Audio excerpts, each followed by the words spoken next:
Our nation is engaged in a historic battle against the invisible enemy.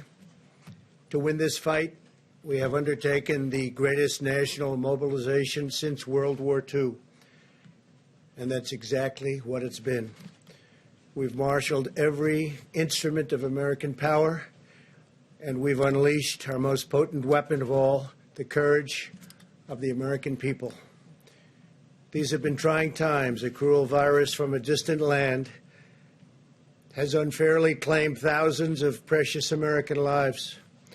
To every citizen who has lost a cherished loved one, your pain is our pain. We mourn as one national family. Our country has come together. We draw solace from the faith that God has received and the departed. He has taken the departed into his eternal and loving embrace. They will never be forgotten. Over the last weeks and months, millions of Americans have joined together in a shared national sacrifice to halt the spread of this horrible disease. The Army built field hospitals and sports arenas and convention centers. The Army Corps of Engineers is great. Over 20,000 beds in record time. The Navy sailed hospital ships to our biggest cities. Life-saving supplies and experimental medicines were rushed to the front lines as we launched a rapid search for groundbreaking treatments and vaccines. We built the most advanced and robust testing anywhere in the world, and we've done more testing than any country anywhere in the world. We suspended dangerous foreign travel. We leveraged our industrial base to produce vast quantities of critical medical gear and enacted a historic $2 trillion relief package. Through it all, we have seen the heroism of our doctors and nurses like never before. These are our warriors. The bravery of our truck drivers, such bravery, and food suppliers, such incredible bravery, and the determination and drive of our citizens. Through this unified national endeavor, we have made great progress. You could really say incredible progress. Our experts and scientists report that our strategy to slow the spread has saved hundreds of thousands of lives. Models predicted between 1.5 million and 2.2 million U.S. deaths. If there was no mitigation, it could have even been higher than that. And between 100,000 and 240,000 deaths with mitigation. It's looking like we will come far under even these lowest numbers. Thanks to our all-out military operation and the extraordinary devotion of our people, we believe we will experience far fewer deaths than even the optimistic projection. But there is no such thing as an optimistic projection on death. One person is too many.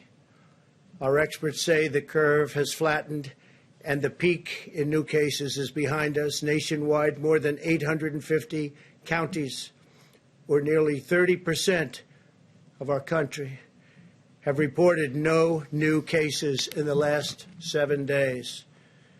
Because of our early and aggressive action, we have avoided the tragedy of health care rationing and deadly shortfalls that have befallen many other nations, nations which, wherever possible, we are helping. In America, no person who has needed a ventilator has been denied a ventilator.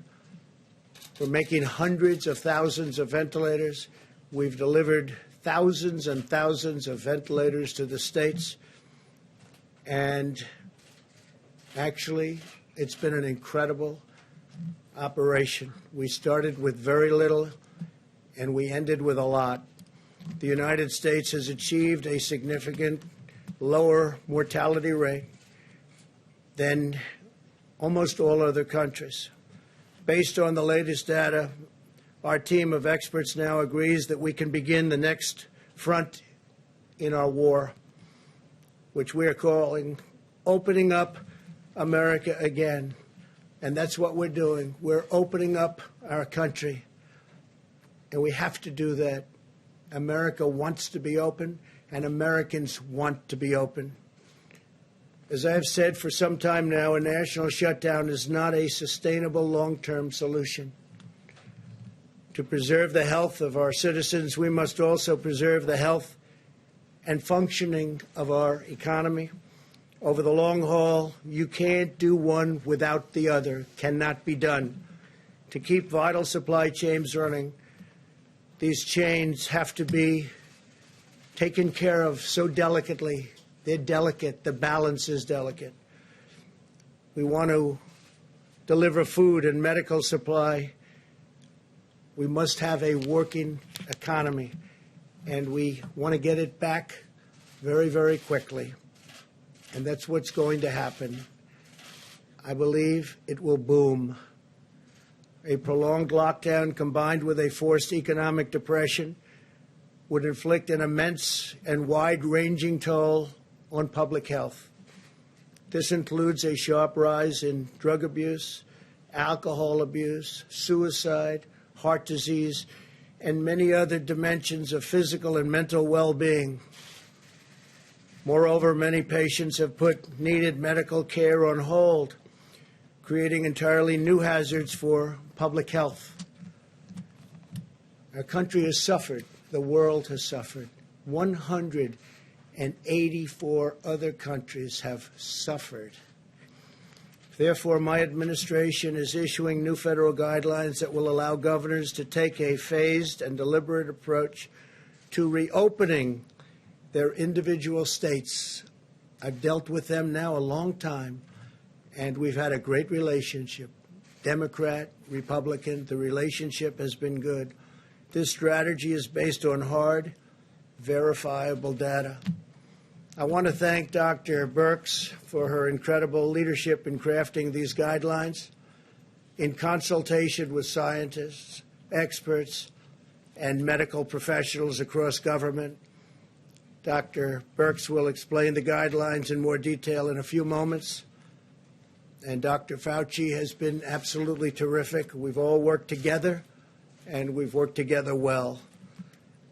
They are interested in the health of our country, and we're all interested in the viability and making us truly great again. We took the greatest economy in the history of the world, and we closed it in order to win this war, and we're in the process of winning it now. Our approach outlines 3 phases in restoring our economic life. We are not opening all at once, but one careful step at a time. And some states will be able to open up sooner than others. Some states are not in the kind of trouble that others are in. Now that we have passed the peak in new cases, we're starting our life again. We're starting rejuvenation of our economy again in a safe and structured and very responsible fashion. Our strategy will continue to protect senior citizens and other vulnerable populations while allowing military and other groups of incredibly talented people to go about their real business and the business that's supposed to be hard at work at doing, and nobody does it better. Our military is the greatest anywhere in the world, and we're so thankful for what they've done. Healthy Americans will now be able to return to work as conditions on the ground allow. Instead of a blanket shutdown, we will pursue a focus on sheltering the highest risk individuals, so important. We're establishing clear scientific metric and benchmarks on testing, new case growth and hospital capacity that must be met before advancing to each phase. And that's each phase specifically in the reopening of our country. This is a gradual process. As the caseload in a state continues to go down, restrictions can continue to be eased and come off. Throughout the process, citizens will continue to be called upon to use all of their weapons in this war: vigorous hygiene, teleworking when possible, staying at home if you feel sick, maintaining social distance, sanitizing commonly used surfaces, and being highly conscious of their surroundings. Those are our weapons, and they're very powerful weapons indeed. Governors will be empowered to tailor an approach that meets the diverse circumstances of their own states. Every state is very different. They're all beautiful. We love them all, but they're very, very different. If they need to remain closed, we will allow them to do that. And if they believe it is time to reopen, we will provide them the freedom and guidance to accomplish that task, and very, very quickly, depending on what they want to do. We are also encouraging states to work together to harmonize their regional efforts. We'll have numerous cases where states have worked and will be working very, very closely together. As we reopen, we know that there will be continued hardships and challenges ahead. Our goal will be to quickly identify and address any outbreaks and put them out rapidly. If the virus returns in the fall, as some scientists think it may, possibly, these guidelines will ensure that our country is up and running so that we can likewise put it out quickly. At the heart of our strategy is the vital role of medical research, especially for therapies that will significantly improve outcomes for high-risk patients and reduce the need for urgent care. This will be tremendously valuable in allowing life to eventually return to normal. At least 35 clinical trials are already underway, including antiviral therapies, immune therapies, and blood therapies in the form of convalescent plasma. You've all heard about some of these events and some of these therapies. They've come a long way. What's been done in the last 4 weeks is incredible. We will also continue to expand our testing capacity. We have now completed more than 3.5 million tests, by far the most anywhere in the world. Areas of our country that have been hot spots have done much more testing on a per capita basis than South Korea. We've done more than South Korea, and South Korea has done a good job, but we've done more. We will continue to work with governors to advise them on how to conduct both surveillance and diagnostic testing. We have now distributed over 600,000 Abbott ID Now point-of-care diagnostic tests. These are tests that are done on site, and within 5 minutes you know the answer, positive or negative. In recent days, we have seen a dramatic increase in the number of tests performed by hospitals and academic institutions, with more than 120,000 tests recently reported in a single day, far more than any country in the world has ever been able to do. And our numbers are actually going up. As these new and better testing solutions come online, we're seeing this additional capacity reflected in the numbers. For this reason, the number of tests processed in commercial laboratories has dropped from approximately 100,000 to roughly 75,000 tests over the last week. The reason it dropped is because we have so many other tests and we don't even have to go through the laboratories. But the laboratories have tremendous additional capacity, and states feel free to use that capacity. Some in the media falsely reported this as a bad thing, when in fact it is a great thing, because it indicates that the states are moving to faster, more local testing solutions, including on-the-spot tests. So this drop in the utilization of commercial laboratories is an affirmation that testing, which is at an all-time high is growing at a historic rate. In other words, the laboratories are great, but now we have forms of testing that are much quicker, much better, and we don't have to use the laboratories, but they're there, and they have a great capacity to do the work. As Dr. Birx has been advising our governors for weeks, we continue to have an excess testing capacity of 1 million tests per week available for use, and our capabilities are growing every single day, especially with the new tests that are coming onto the market rapidly. As we begin a science-based reopening, we must be extra vigilant in blocking the foreign entry of the virus from abroad.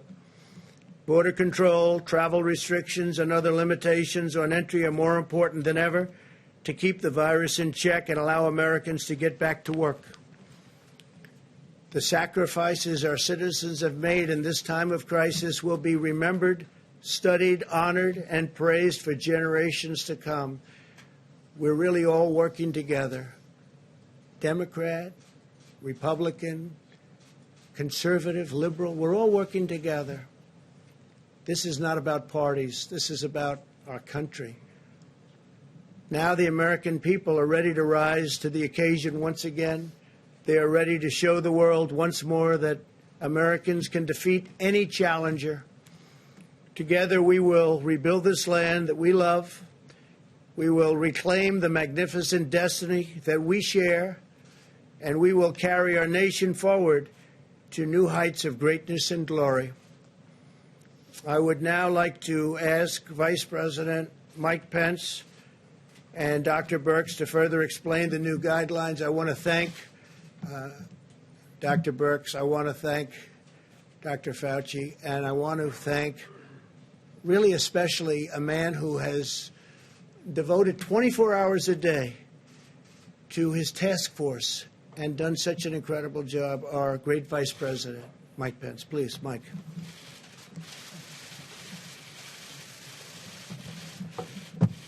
Thank you, Mr. President.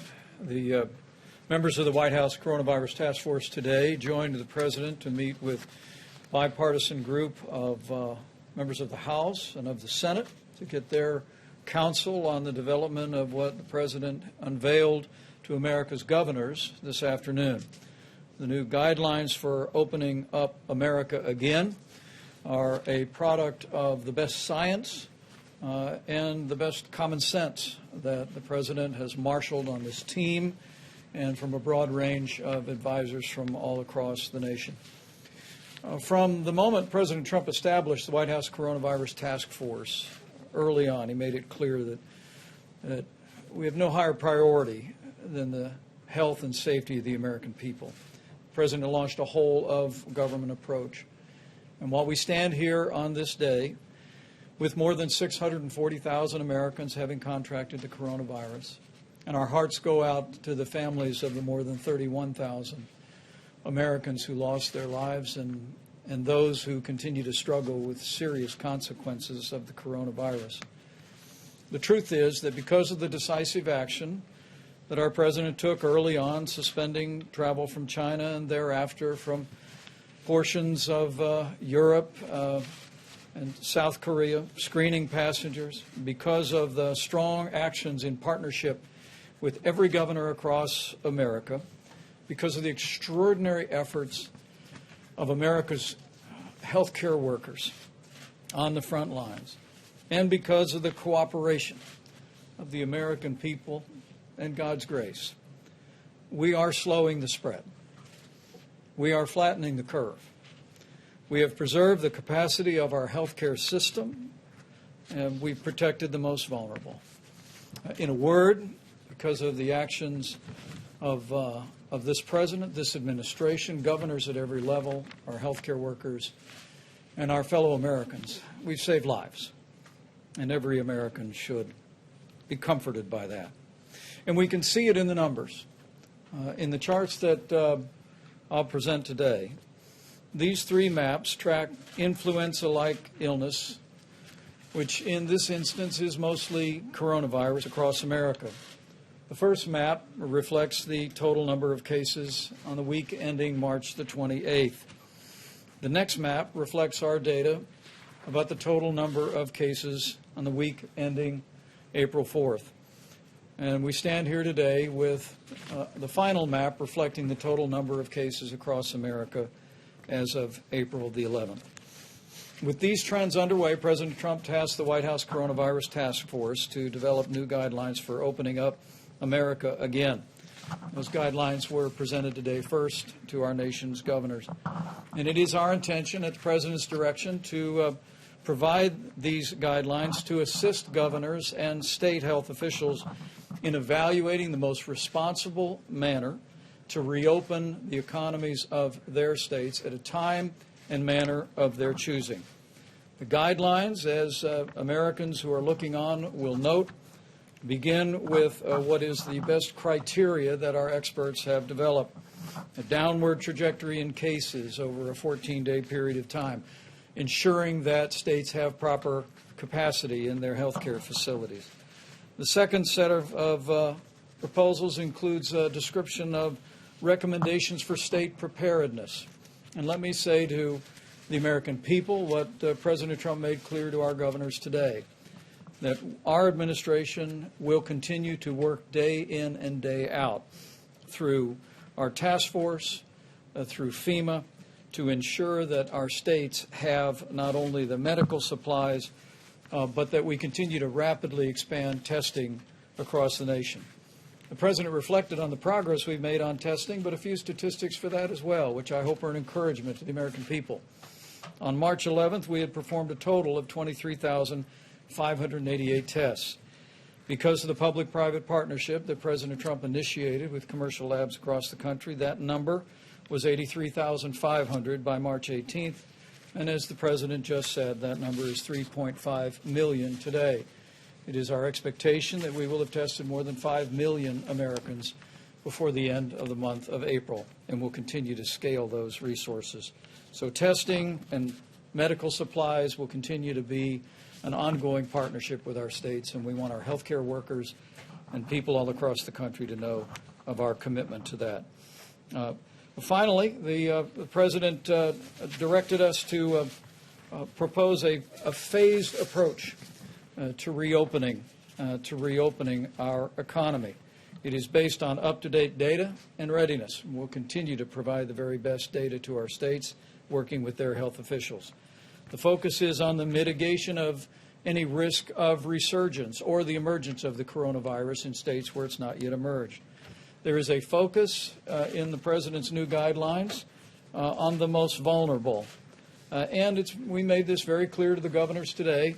These new guidelines for opening up America again can be implemented on a statewide basis or on a county-by-county basis. With that, I'm happy to turn it over to Dr. Deborah Birx. And if I may, Mr. President, I'd like to also extend my admiration and appreciation to Dr. Birx, Dr. Fauci, and every member of our task force that worked around the clock to develop these recommendations for opening up America, where I know every American is grateful for your leadership and for theirs. Deborah? Thank you, Mr. President, Mr. Vice President. We're going to go through these quickly because I know you have them, and many of you have already spoken to them on television. Next slide, please. This is a very important slide. It talks about the gatekeeping criteria to moving into phase one. It's very much related to what you just saw about influenza-like illness. And the United States has been tracking influenza-like illnesses through the Centers of Disease Control for years. Both the state and public health officials are used to watching this. County health officials are used to watching it. And frankly, every family around the United States knows how to access this on the CDC website in order to get up-to-date information to the communities.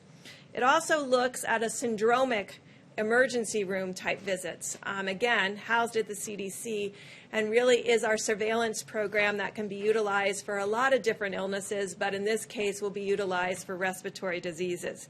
In addition, we are tracking the number of cases, and it must have a downward trajectory for 14 days, as well as the influenza-like illness and the syndromic illnesses, and a downward trajectory in the number of positive tests with persistence of high levels of testing. For the hospitals, it's to ensure that we can treat all patients without resorting to any crisis care, and ensuring that there's a robust testing program in place for at-risk healthcare workers, including frontline responders, with their emerging antibody tests. Next slide. Now, just to show you what this looks like. So what the CDC did for me under the direction of Bob Redfield was to chart what the syndromic illnesses were reporting throughout the early part of March. And you can see in New Orleans, respiratory diseases were starting to be seen in the emergency room. That is the red line. The cases are shown in the dark blue line. The gray mountain is testing, and underneath that is the blue mountain of positives. And you can see that the early alert was present from the emergency room about early respiratory disease. You can see it predated the cases. So throughout the summer, when we do not have flu to contaminate this picture, we'll be able to follow this syndromic pattern, city by city, county by county, community by community, state by state. Next slide. In addition, the CDC has the influenza-like illness net distributed throughout the United States, very useful in the winter time. That first peak is influenza B in the red. That's this season. I showed you all the seasons here so you could see the seasons as they are displayed. The first peak is influenza B, second peak influenza A, and then you can see the coronavirus. And you can see its decline, and it's declining towards baseline. This will allow us, again, city by city, community by community, state by state, to look for variations in an early response mode in those localities that I described. Next slide. So hopefully you see that we've brought CDC and their amazing talent of individuals at the Center for Disease Control and Prevention and all of their abilities to this response and also to the surveillance that we need in this response. But I want to call your attention to the third bullet on this graphic. So we're tracking those two pieces that I described. But the third bullet is about setting up sentinel surveillance sites to be able to distinguish and find asymptomatic individuals, individuals that you've heard about that may be either pre-symptomatic or asymptomatic throughout their entire disease course. We want to be able to find them in communities of particular vulnerability. So we'll be doing sentinel surveillance throughout nursing homes, throughout inner city federal clinics, throughout indigenous populations, to really be able to find early alerts of asymptomatic individuals in the community, and both for the syndromic cases that are tested, the influenza-like cases, and the asymptomatic cases, doing contact tracing, again with support from the Centers for Disease Control, working with each state and local government. In addition, we want to make sure that all the healthcare facilities have adequate personal protective devices and the equipment to handle the surge, and to ensure the ICUs can handle increased capacity. We want every state to have a plan for the health and safety of its workers in critical industries, and to protect the health and safety of those living in high-risk facilities, including senior care facilities, as we discussed with sentinel surveillance, but also additional surveillance. When we talked with all of the states that had not had a major metro outbreak, their sentinel surveillances picked up always the first cases in nursing homes. And so this is a very much a big focus of the plan moving forward. I won't go into the rest of the details on this slide, but there's quite a bit of details on the expectations of every state and local government. Next slide. You'll recognize this slide. Next slide, please. You'll recognize this slide. It's what we've been talking about in the 15 and 30 days to prevent the spread. It's continuing those critical hand washing or sanitizers, not avoiding touching your face at all times, disinfecting surfaces, using face covering while in public, following state and local guidelines, and critically, staying home if you are sick. I know a lot of people go to the workplace when they are feeling ill. You know when you're feeling ill. It won't get better by going to work. So we're asking again for people to stay home when they're sick. Next slide is for employers to ensure that there can be social distancing and protective equipment, temperature checks, use of disinfectant in high traffic areas, including break rooms, and ensuring that we don't do, there's no non-essential business travel, and then monitoring for any symptomatic individuals in the workplace. And again, if you become ill at work, to immediately to go home. And ensure that there's contact tracing of all the individuals that become sick. I'm going to go through the phases very quickly, but you have the details. Phase 1. Again, you have to go through those gating criteria related to 14 days of decreasing evidence of illness and decreasing testing despite adequate testing. So phase 1 begins with all vulnerable individuals, including those with comorbidities, continuing to shelter in place, and ensuring that those that first go out into the public are not those that are most vulnerable to bad outcomes in this disease. And then ensuring that we continue to do 6 feet maximum physical distancing in public spaces, continuing to avoid large gatherings, and all non-essential travel. For the employers, next slide. Again, if a vulnerable population needs to return to work and cannot be teleworking, there should be special accommodations for all vulnerable populations, as well as options for teleworking. We believe every employee should encourage work return in phases, from 20% or 25% to 40% to 50%. And again, minimize all non-essential travel. Phase 1 continued. Next slide. If the schools are already closed, they should remain closed. All visits to senior living facilities and hospitals should continue to be prohibited. Large venues, including sit-down dining, can only be operated under strict physical distancing protocols and maintaining those 6 feet. Gyms could open if they, again, could adhere to strict physical distancing, and elective surgeries can resume on an outpatient basis. Phase 2. Next slide. Next slide. Again, you have to go through the criteria again of a continuation of another 14-day decline among those criteria that were in the gating. Again, we're asking for all vulnerable individuals shelter in place. We did not put a timeline on any of the phases. We want the governors, with the data that they have, community by community, to be setting up those timelines. Again, we're asking for the public to continue to maximize physical distance. However, we increased social settings to be able to now have 50 individuals, and non-essential travel can resume. Next slide.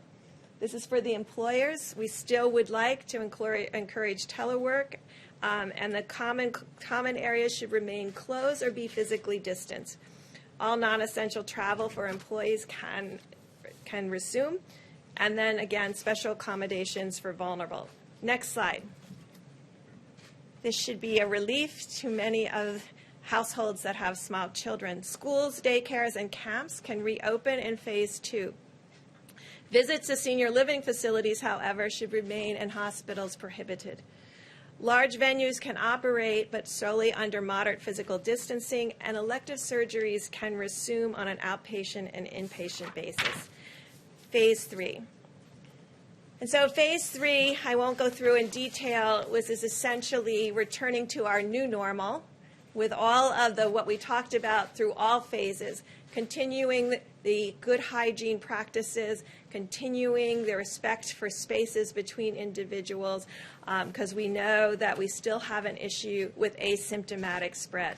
I do believe with this plan that we're both confronting the issue of finding symptomatic individuals through our networks with early alert, as well as those who come and present to different hospitals and emergency room with testing and contact tracing, but critically have put in place what we believe is a safety net through asymptomatic sentinel surveillance that is centered around our most vulnerable groups between nursing homes and our Native American people and indigenous populations, and our inner city groups that we know may be in multi-generational households and of unique risk. I'll stop there, Mr. President. Thank you very much. Thank you very much, Mr. President, Mr. Vice President. So as you've seen just now from the detailed presentation from Dr. Birx, this is a rather robust program for reentering into normality. There's a lot of details here, and I know it'll take a little bit of time to digest them all. So what I thought would be good, since I really want to be brief to allow time for questions, is to kind of take us back to the discussions that we've had here before and why this is a natural evolution from what we had said before. You might recall that on a few occasions when I was up here before you, I told you that when we get to the point where we're going to take those steps towards trying to get back to some form of normality, that it would not be a light switch that you could turn on and off. I meant that in two different components. The first of all, that we are a very large country, and we have different dynamics in the country. We have areas of the country that have gone through a terrible ordeal, and others that fortunately have gone and gotten through this rather lightly. So that's the first thing. The second thing is that light switch on and off is the exact opposite of what you see here, which is a gradual gradation with the first thing and the only thing in mind as the health people here, my colleagues who are either physicians, scientists, or public health issues, the predominant and completely driving element that we put into this was the safety and the health of the American public. And I know there are a lot of other considerations that go into opening, considerations that you've heard of right from this podium. But the dominating drive of this was to make sure that this is done in the safest way possible. So let me just make a couple of comments to just reiterate more from a broader standpoint the things that Dr. Birx did so well in a very granular detail. First of all, in order to even consider getting into the phasing, you have to pass a hurdle. And that's the hurdle that we refer to as gating in. Now, when you think about it and look at the map of the country and look at the differences in different parts of the country, you will see that there are some regions, states, locations that are going to be almost already into some of that gating and will have already fulfilled some of those criteria. Others, because of the dynamics of the outbreak in the area, will take longer to be able to do that. But you don't get to phase one until you get through the gating. And then in order to make sure that safety and health is the dominant issue, the design of the phases were just that. You go into phase one, if you get no rebound, and you satisfy the gating for yet again a second time, then you go to phase two. If you have no rebound and you satisfy the gating criteria for a third time, you go into phase three. So there are multiple checkpoints of safety there. So as I've said from this podium, when we were talking about the first 15 days of the mitigation, and then we extended it another 30 days, I essentially pleaded with the American public to say, let us make sure we do the best that we can to accomplish that. And in fact, mitigation works. You saw the charts that the Vice President and that Dr. Birx put up. It worked. And what we hope, and I believe we will be successful, if we carefully do this, again, with the attention to the safety and health of the American public, that we will be able to, it will be staggered. Not every state, not every region is going to do it at the same time. That's clearly obvious because of the varied dynamics of the outbreak. But we feel confident that sooner or later, we will get to the point, hopefully sooner, with safety as the most important thing, to a point where we can get back to some form of normality. The one thing I liked about it that Dr. Birx said so well is that no matter what phase you're in, there are certain fundamental things that we've done that are not like it was in September and October. You want to call it the new normal, you can call it whatever you want. But even if you are in phase 1, 2, 3, it's not okay, game over. It's not. It's going to be a way that we protect ourselves because, as we know, and as I've said from this podium, it may very well be, as we go the cycle around, that there'll be this virus that wants to come back to us. I think we're going to be able to handle that. Thank you.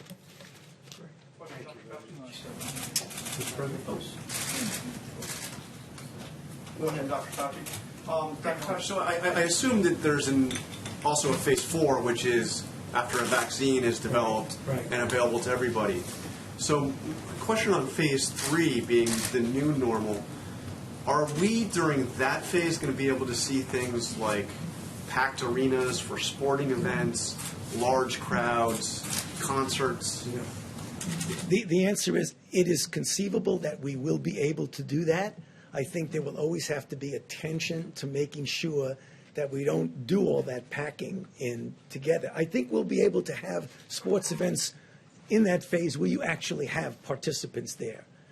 I'm not sure you're going to be able to do that uniformly and evenly temporally with everyone, but when people get to that phase, paying attention to the fact that if there is a rebound of any sort, that when you're in that phase, you can respond to that, or you put it back and go in the other way. So the flexibility is that there may be some setbacks. I mean, let's face it, this is uncharted water. There may be some setbacks that we may have to pull back a little and then go forward.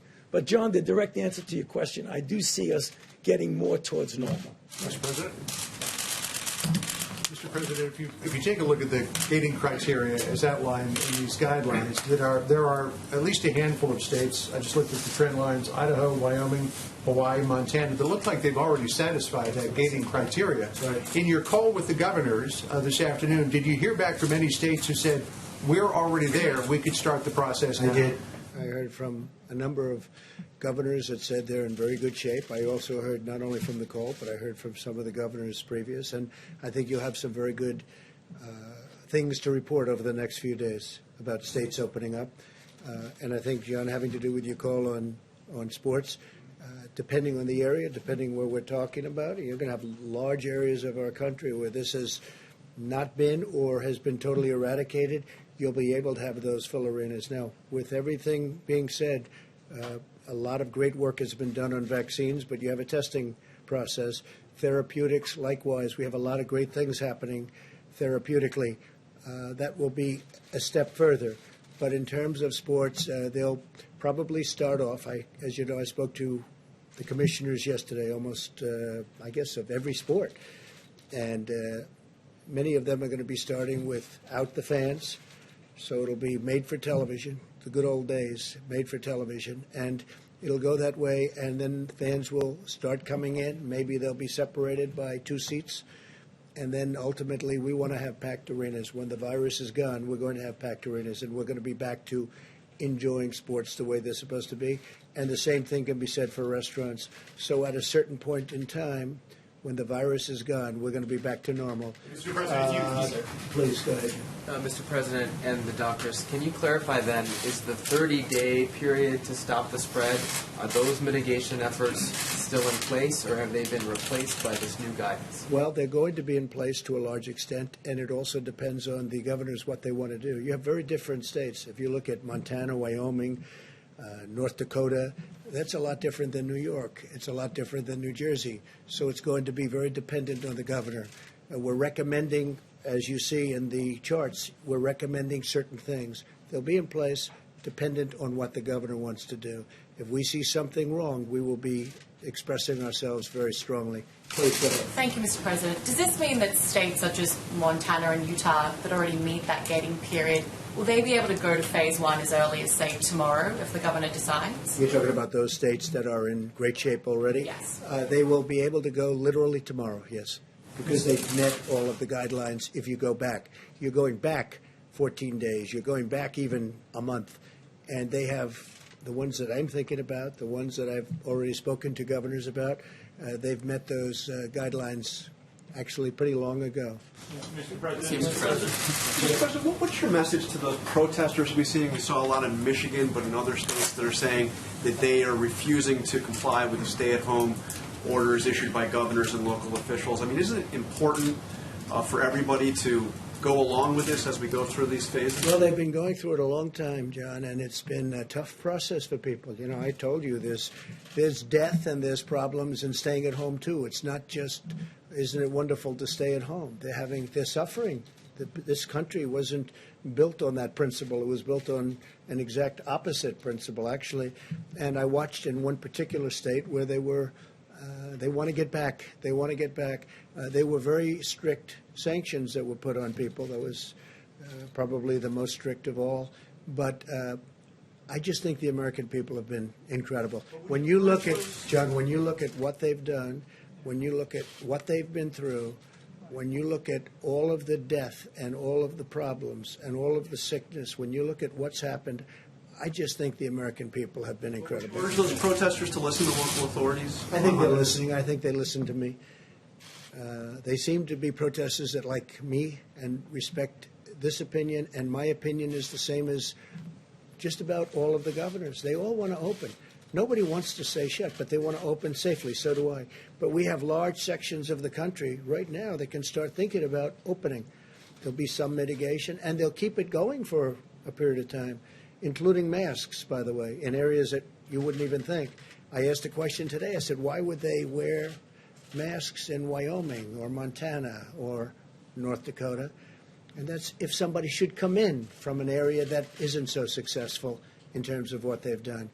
So that will be a governor's choice, and we'll have no problem with it. Yeah, Mr. President, you spoke this afternoon with your new congressional advisory groups, 32 bipartisan members of the House, 65 bipartisan members of the Senate. One of the big topics was the fact that the Small Business Association loan pot of $350 billion has hit the cap. It's exhausted.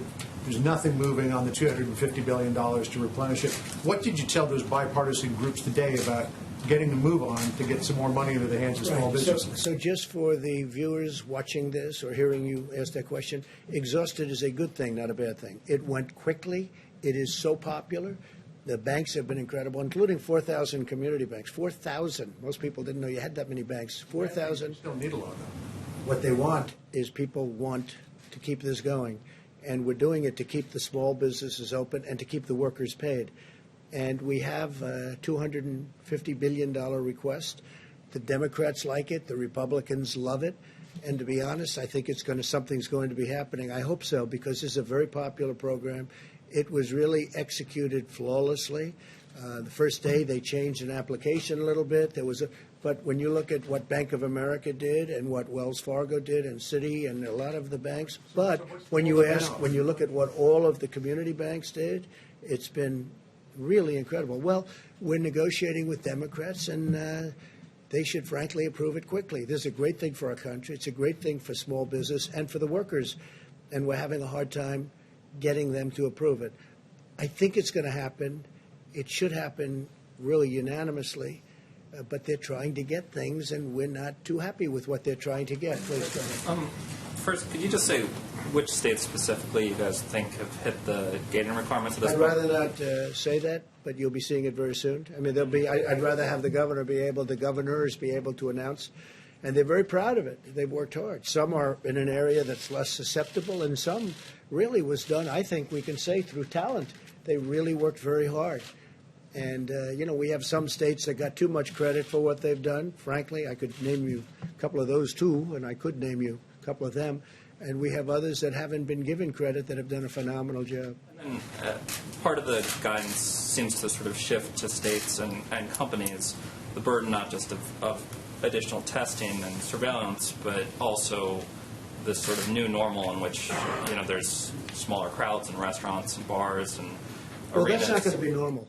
There's not going to be a new normal where somebody has been having for 25 years 158 seats in a restaurant, and now he's got 30 or he's got 60, because that wouldn't work. That's not normal. No. Normal will be if he has the 158 or 68 seats, and that's going to happen.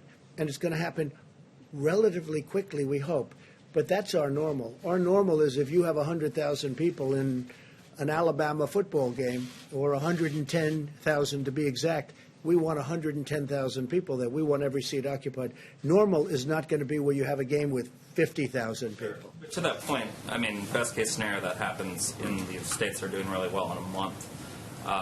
Obviously, for I think a lot of other states, it's going to be longer than that. So my question is, what is the federal government going to do to sort of help, especially companies, but states and local governments in those positions, pay for what is now going to be an even longer extended? We're going to be watching over. We're going to see that everything is working out smoothly. We're in very strong communication with the governors. We're going to be helping with testing. They're going to be doing the testing. It's got to be a localized thing, and it really has been since I've been involved, because I came in and federal government's supposed to do testing of parking lots in the middle of a certain state that's 2,000 miles away. It's ridiculous. But the testing has been so incredible. Two things, testing and ventilators. Ventilators are really tough. They're very complex. They're very expensive. They're, very sophisticated machines. Some are unbelievably sophisticated. Well, we built, you saw General Motors yesterday, thousands are being issued. We have 11 companies building them. We have not had one complaint in the last week and a half, which is surge time. Don't forget, when they were calling because in 2 weeks and 4 weeks and 5 weeks they're going to need ventilators, not because they need them right now. And we were right on our counts, and nobody that wanted a ventilator didn't get a ventilator. Plus, we have additional, if there is a surge. We hope there's not going to be a surge at all. But we're going to be able to build up the stockpiles of states who didn't have them, who should have had them. And we're also going to have a big stockpile in the federal government. And we'll be able to help foreign countries that need help. Because you have countries will never be able to build a ventilator. It's tough stuff. We're uniquely talented in the sense that we can do things that nobody else can do. We'll get right back to you, John. Peter in the back. Peter. Thanks. You said you didn't want to name the states that might be ready to go. Can you give us some, or maybe the experts, Dr. Birx and Dr. Fauci, give us some sense of how many yesterday? You said 29 states were in good shape. Do you think as many as 29? Peter, I think 29 states are in that ball game, not for opening, but I think they'll be able to open relatively soon. I think the remainder are just getting better. Look, New York, New Jersey are having very tough times, and they'll be there. They'll be there at some point, but they're not going to be one of the earlier states. They're going to be later, obviously. I just spoke with the governor of New Jersey. We just spoke with Mike and a couple of folks, and we had a great talk with him. Phil is a terrific guy. He's working very hard, Democrat, but we get along. He's working very, very hard. I guess the fact that he's right next to this big, massive city where everybody's very closely, they're together. And New Jersey's been hit unbelievably hard as hard as anybody in the true sense. But they're doing a great job in New Jersey. But that doesn't mean, Peter, that they're going to be opening next week. That's not one that's going to be. But we have a lot of states that, through location, through luck, and also through a lot of talent. We have states through a lot of talent are in a very good position, and they're getting ready to open. And over the next very short period of time, it's going to be up to the governors. We're going to work with them. We're going to help them. But it's going to be up to the governors. I think you're going to see quite a few states starting to open. And I call it a beautiful puzzle. You have 50 pieces, all very different. But when it's all done, it's a mosaic. When it's all done, it's going to be, I think, a very beautiful picture. And very important is what Dr. Fauci said. It could be that sometime in the fall, there'll be some flare-ups. We're going to be in a great position with everything we've done and everything we've learned. This was something that nobody ever saw before. Such contagion and very, very powerful. People don't realize, because we all probably have friends. I have a number of people that were just great people who were just decimated by what happened. Some are dead right now. They're dead. They went into a hospital. One called me. He said, I tested positive. 4 days later, he was dead. The following day, after he said that, he was unconscious. So this is a tough deal. At the same time, some people got sniffles and they didn't even realize they had a problem. And they are supposedly immune. We're going to find out about that. Even that's a little bit soon, because we don't know how long the immunity lasts. But, Peter, some states are in great shape, and they're really in great shape to open. And I think you'll have quite a few states opening soon. And they're going to be very vigilant. They're going to be very careful. The public health experts have said that this would be better done if there were comprehensive surveillance testing, which we're obviously not in position to do. I wonder if maybe Dr. Birx and Dr. Fauci could tell us whether they feel comfortable. Dr. Fauci and I will do it together. It's why I wanted to put up the syndromic and the influenza-like illness piece, because what is key in this is the early alerts and getting in there. before they even know they have a problem. And I think CDC has been remarkable in building these platforms. Dr. Redfield integrated them, so they're all on the same website. If you look at COVID-19, if you go into cases, you can find all of the data.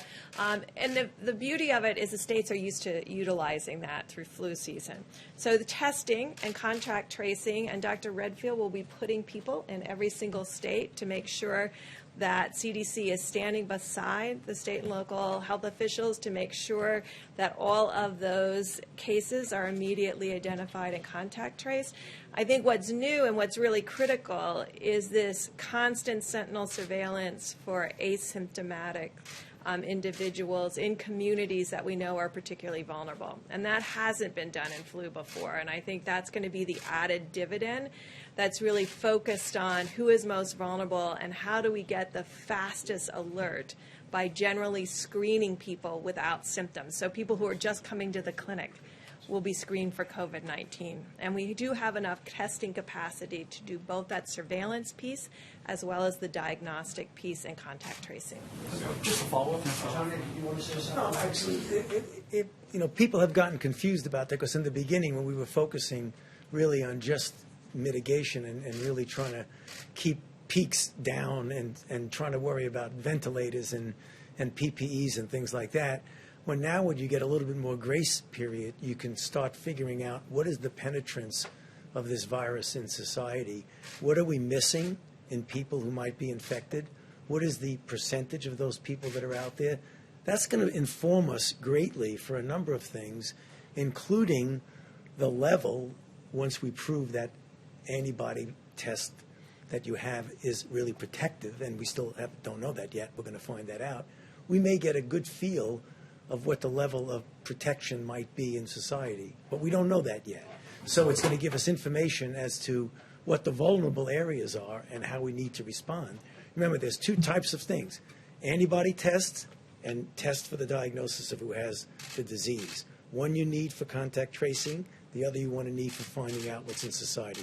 We're going to have both of those much, much better as we go in the next weeks and months, and by the time we get into the fall, I think we're going to be in pretty good shape. Mr. President, on the small business loans. As we see a hotspot possibly developing, maybe not, but if we see a hotspot developing, we've learned a lot. We'll be able to suppress it, whack it. We'll be able to do things that people weren't even thinking about because nobody's ever gone through this. In 1917, they went through something that was similar, probably not as contagious, probably more powerful in certain other ways, but we are going to be able to suppress it, we think, and we're going to watch it very closely. We're going to be able to watch things very closely. Please. Mr. President. Bob, please. Thank you, Mr. President.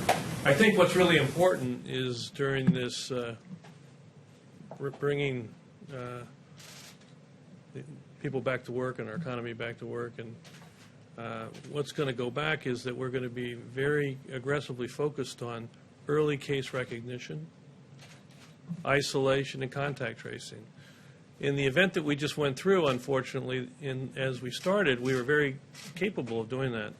When the initial cases all came from China, all the way through January, all the way through to the end of February, we were able to identify cases early, the first 14, do the contacts, do the contact tracing, over 800 contacts.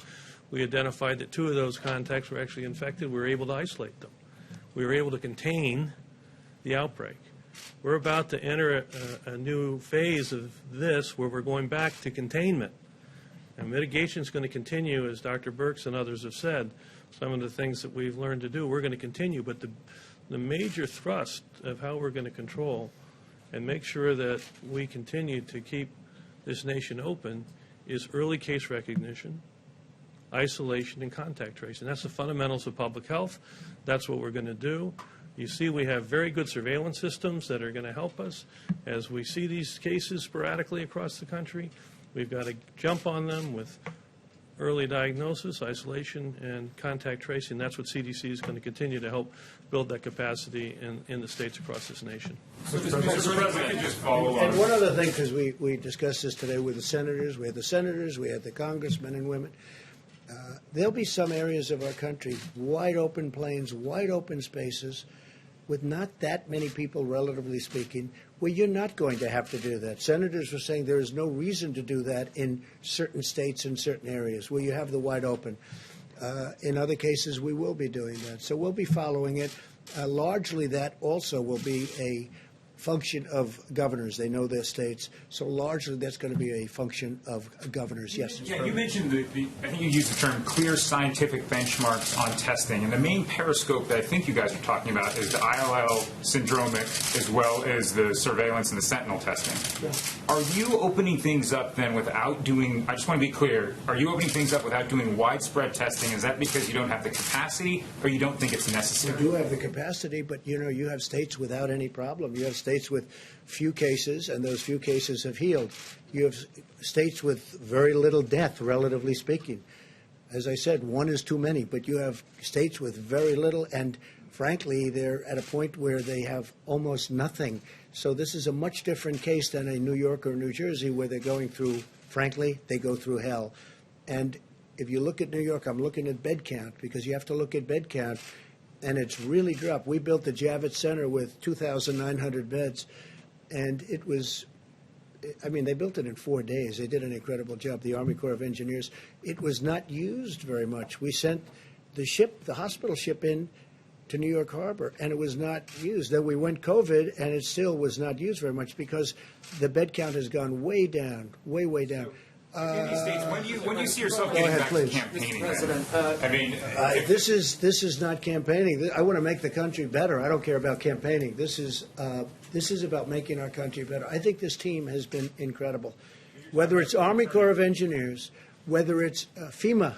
One thing that happened on the call today that I noticed more than anything is Pete Gaynor. So many governors said, I want to thank you. Pete Gaynor called up. They had tornadoes in a big part of our country this week. And they were all saying that he has been unbelievable. They called one after another. They were thanking us for, that's FEMA, and they were thanking us.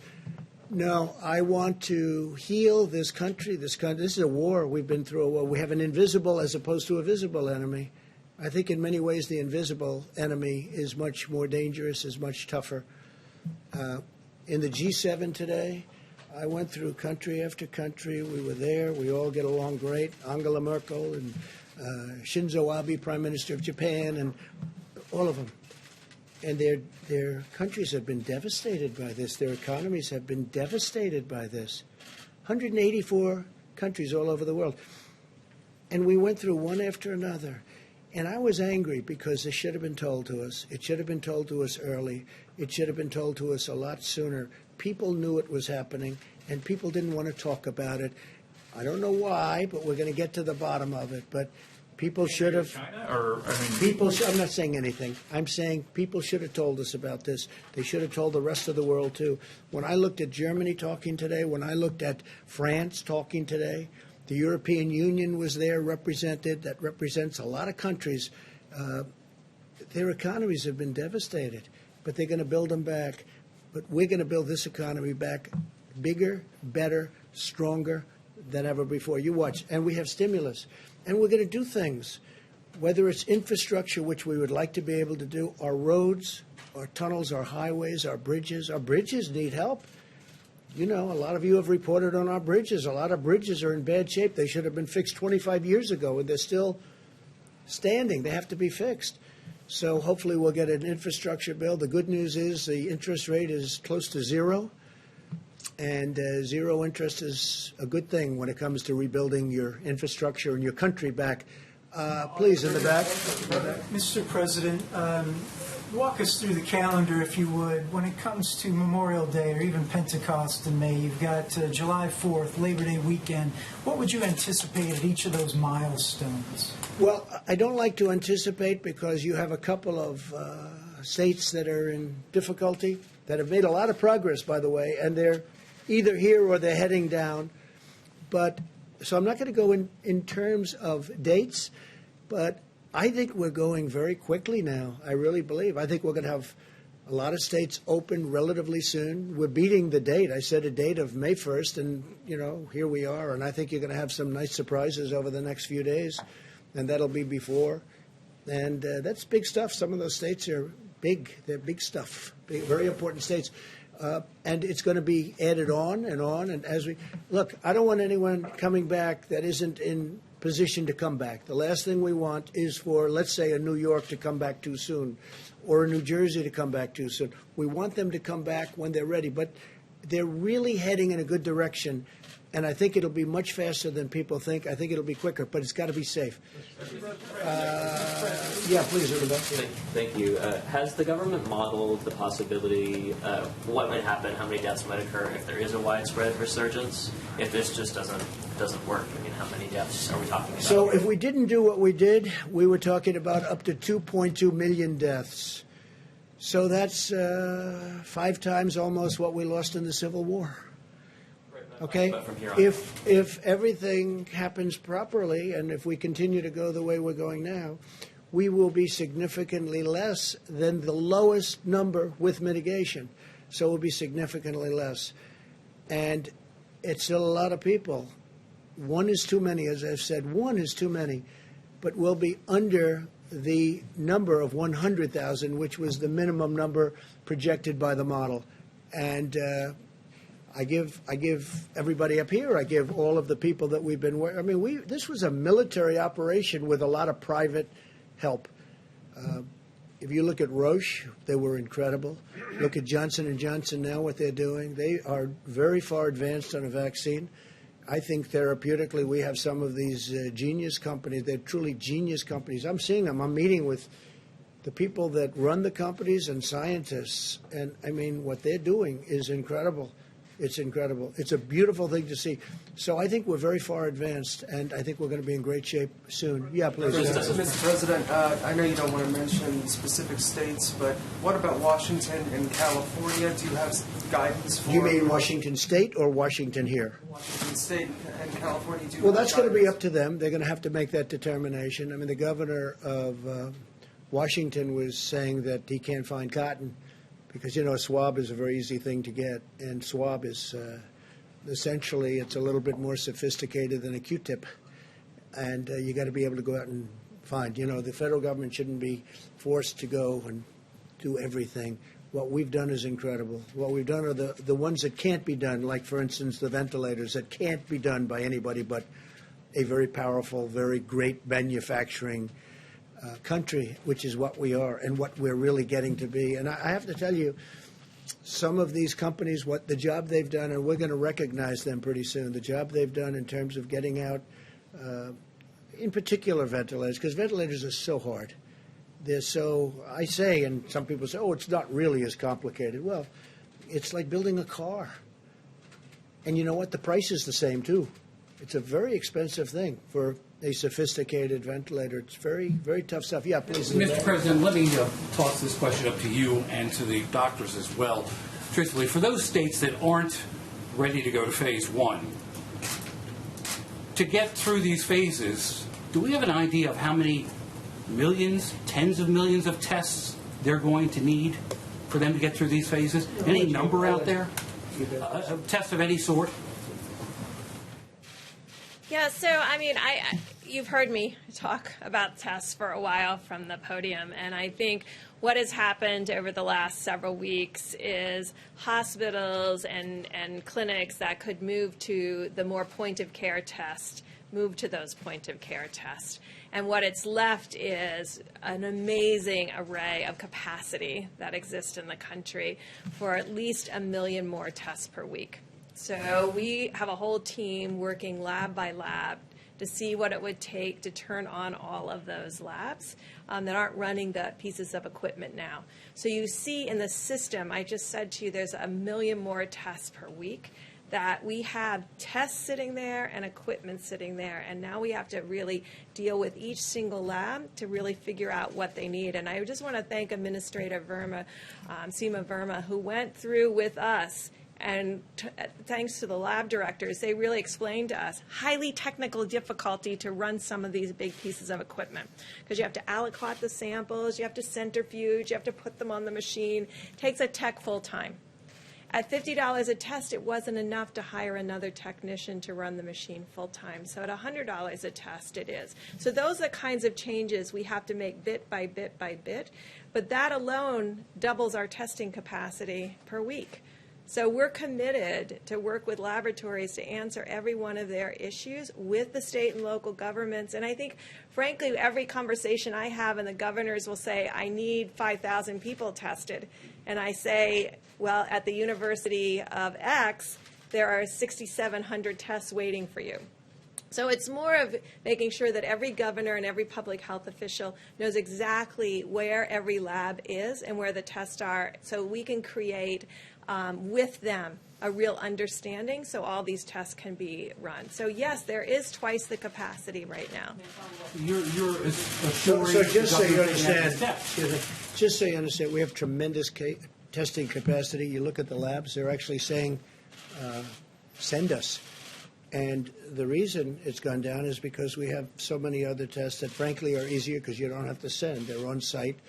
And now we have the new saliva test that just came out yesterday, which is probably the easiest of them all when you get right down to it.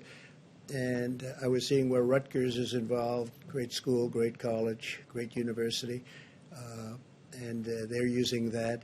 So many people are going to want to use that, but they don't have to use the labs anymore. Labs are great, highly accurate, very, very great companies, but they're down. They have tremendous, as that goes down, you have additional capacity.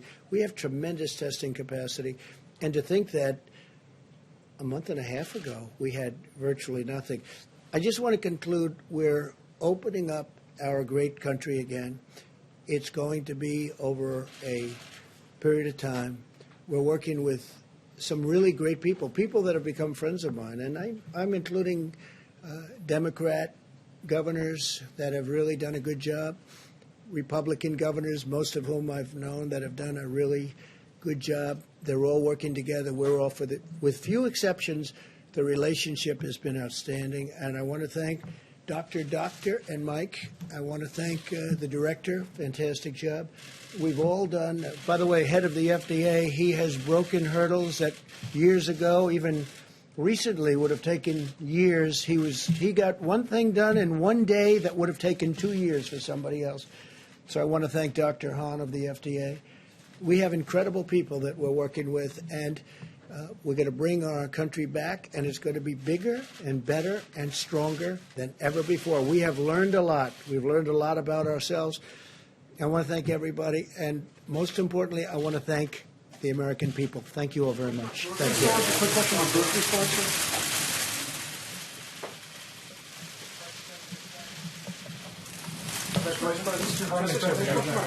Kroger grocery stores asked grocery personnel to be classified as secondary first responders or emergency personnel so they can get access to testing. Is that something that the federal government will be open to? We're working with all of our. Okay. Right.